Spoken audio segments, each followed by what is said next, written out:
السلام علیکم اسٹوڈنٹس.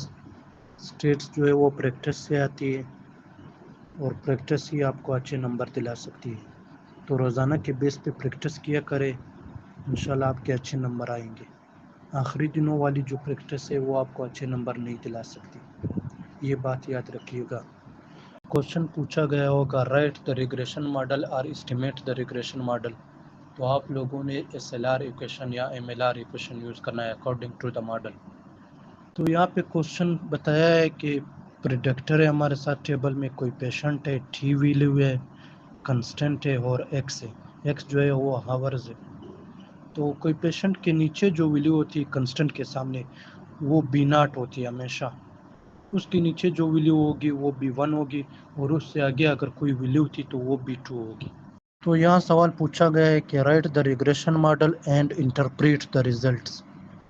تو آپ سولوشن لکھیں گے, سولوشن کے بعد دا ریگریشن ماڈل لکھیں گے, پھر وہی SLR ایکویشن یوز کریں گے.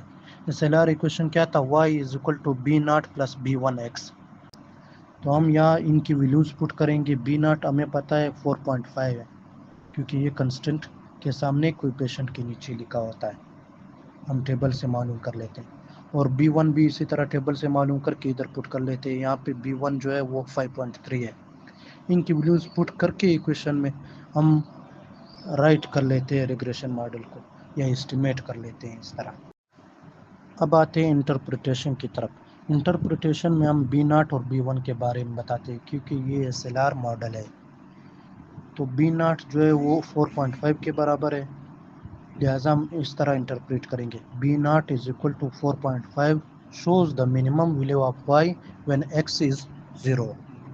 اور B1 کو اس طرح انٹرپریٹ کریں گے. B1 = 5.3 shows that y will increase. Increase کیوں لکھا, کیونکہ یہاں پہ پلس ہے اس لیے ہم نے انکریز لکھا. ہم لکھیں گے B1 = 5.3 shows that y will increase 5.3 times for every 1 unit change in x. If here is negative sign then we will write decrease here.